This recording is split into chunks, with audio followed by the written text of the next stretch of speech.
So today we will discuss our chapter 22, chemical coordination and integration. You have already learned that the neural system provides a point to point rapid coordinations among organs. जैसे कि हम पहले ही पढ़ चुके हैं, जो neural system होता है वो प्रोवाइड करता है point two point rapid coordinations को ऑर्गन्स के बीच. The neural coordinations is fast but short lived. जो न्यूरल कोऑर्डिनेशन होता है वो फास्ट होता है लेकिन शॉर्ट लिव्ड होता है.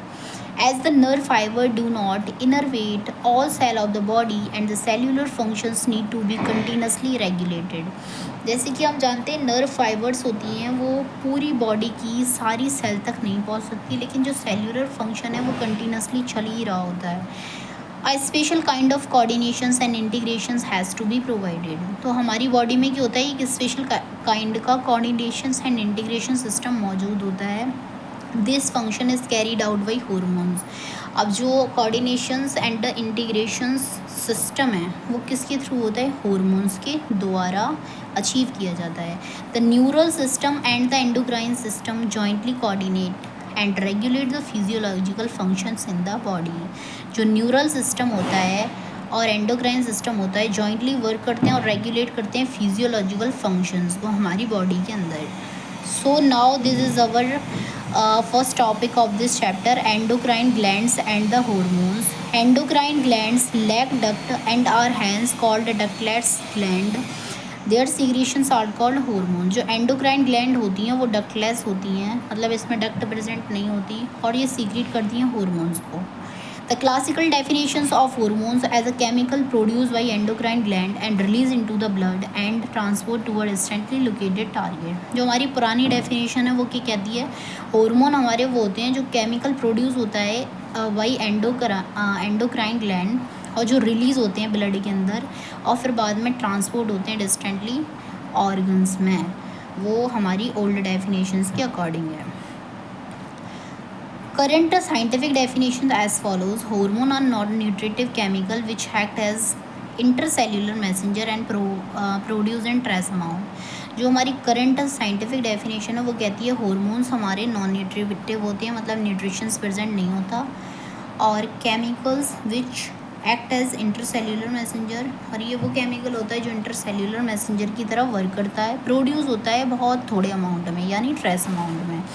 The new definitions covers up a number of new molecules in addition to the hormones secreted by the organized endocrine gland. अब जो न्यू डेफिनेशन है वो कवर करती है नंबर ऑफ न्यू मॉलिक्यूल्स को हॉर्मोन्स के साथ साथ जो कि सीक्रेट होते हैं ऑर्गेनाइज एंडोक्राइन ग्लैंड के द्वारा. Invertebrates possess very simple endocrine systems with few hormones, whereas a large number of chemical act as hormone and provide coordinations in the vertebrate. जो इन्वर्टिब्रेट्स होते हैं उनके पास बहुत ही सिंपल एंडोक्राइन सिस्टम होता है कुछ हॉर्मोन्स के साथ जो कि लार्ज नंबर ऑफ केमिकल को प्रोड्यूस करते हैं जो एक्ट करते हैं हमारे हार्मोन की तरह और प्रोवाइड करते हैं कोऑर्डिनेशंस इन द वर्टिब्रेट के अंदर. The human endocrine system is describe here. अब हम ह्यूमन एंडोक्राइन सिस्टम को आगे पढ़ेंगे भी.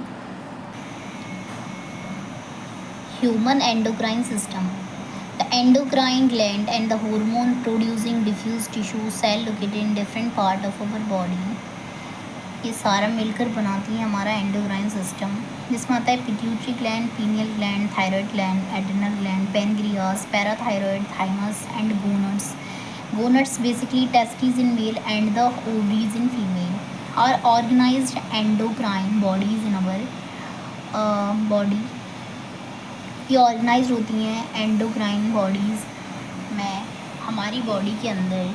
इन addition to the some other organs, इनके भी अलावा कुछ अदर ऑर्गन होते हैं जैसे gastrointestinal tract, liver, kidney, heart also produce hormone, जो कि हमारे हार्मोन्स को प्रोड्यूस करते हैं लेकिन एंडोक्राइन सिस्टम के अंदर नहीं आते हैं. The brief account of the structure and the functions of all major endocrine gland and hypothalamus of the human bodies is given in the following sections. अब ये कुछ लोकेशंस है ग्लैंड की वो देख लेते हैं. ये हमारी सबसे पहले प्रेजेंट होती है हाइपोथैलेमस, देन ये पीनियल ग्लैंड, ये पिट्यूटरी ग्लैंड, ये parathyroid, then parathyroid and parathyroid, ये थाइमस, पैनक्रियास, एड्रिनल ग्लैंड, और ये testis in male and here, ovaries in female. So इसको हम आगे डिस्कस करेंगे।